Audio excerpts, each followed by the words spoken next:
कोनो बात न, थोड़ा रिवर्ब भी और होके तो दे दी भैया,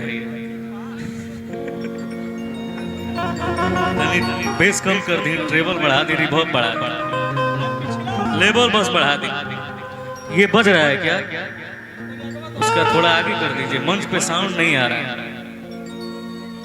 चलिए खैर कोई बात नहीं।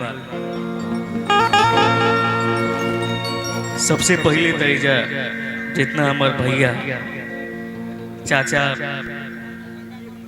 जितना लोग खड़ा बा, जितना लोग बैठल बा, सबके ही जैसे पैर छू के प्रणाम कर दें। तो एक बार ताली बजा के आप देख रहे हैं भवानी के माध्यम से।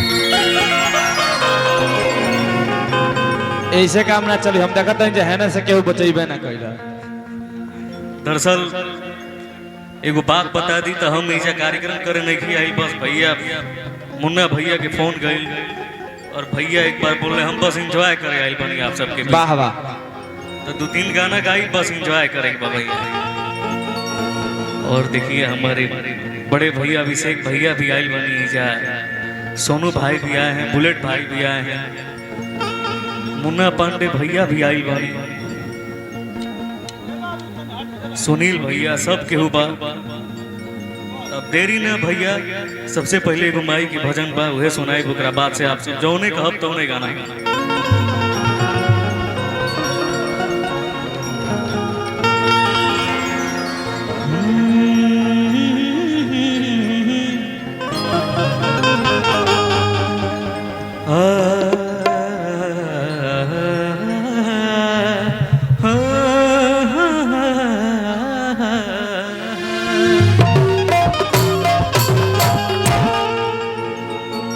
ओम जयंती मंगला काली,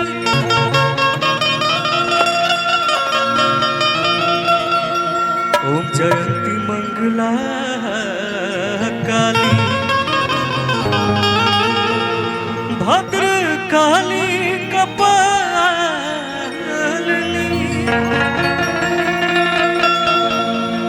दुर्गे क्षमा शिवा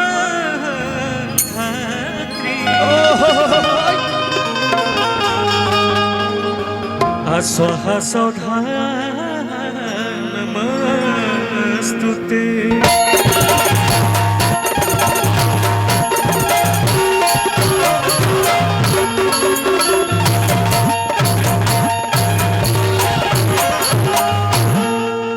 और हम चाहब कि एक बार सब केहू दिल से जे माई की मानत हो, कहे से कि माई तो मांगे होली, चाहे वो दुर्गा माई हो, चाहे काली माई, चाहे वो माई जरा कोख से हमने के पैदा भाई बनाई जाते। एक बार सबको इतनी दोनों हाथ पर उठा ले, एक बार माई के नाम पे प्रेम से बोली सच्चे दरबार की जय।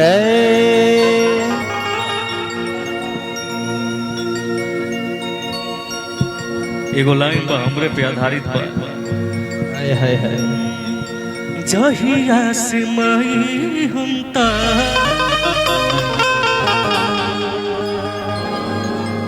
जहिया से माई हम पहली तोहर प्यार हो,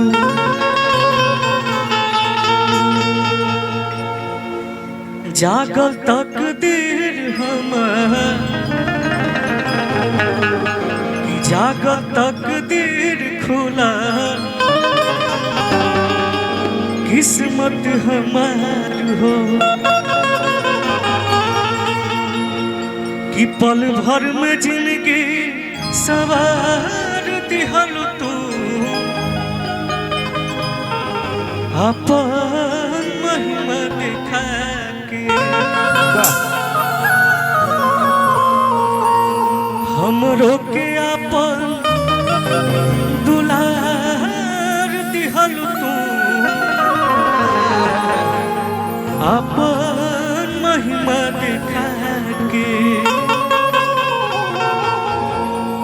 माई और आप सब जेके चाहत ओके जीरो से हीरो बना सकते हैं, हीरो से जीरो बना सकते हैं। तो हमनी खातिर आप सभी भगवान बनी जाए। एक लाइन में बोलना है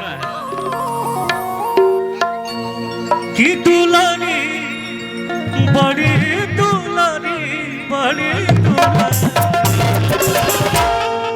सब काले होई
और का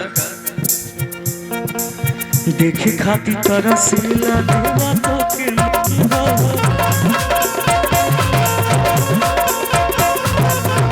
रूप देख भक्त हो जाले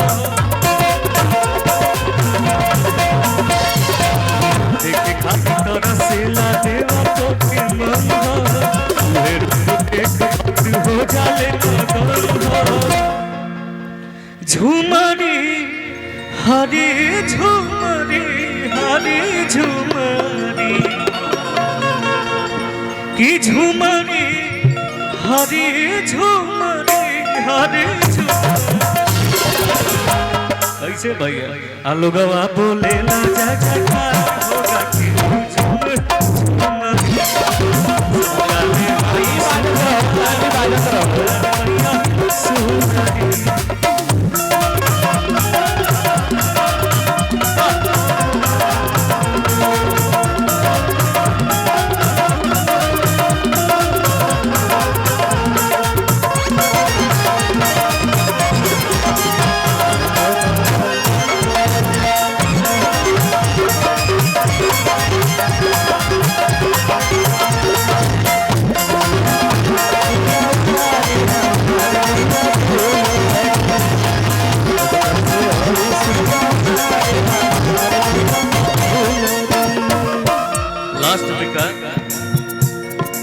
साचा हूँ के हाउ माई जाग के सिंगर हमारे से बातें पूरा जाग हो जियार हो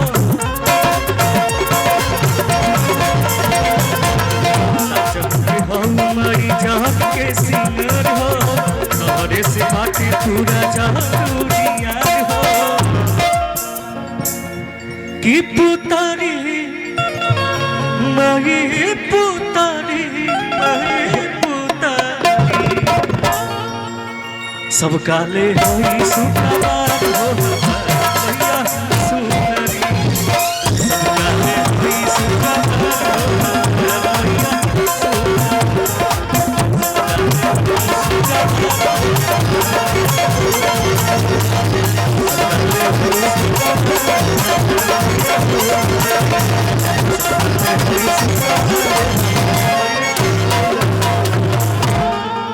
प्रेम से बोल दी सच्चे दरबार की जय।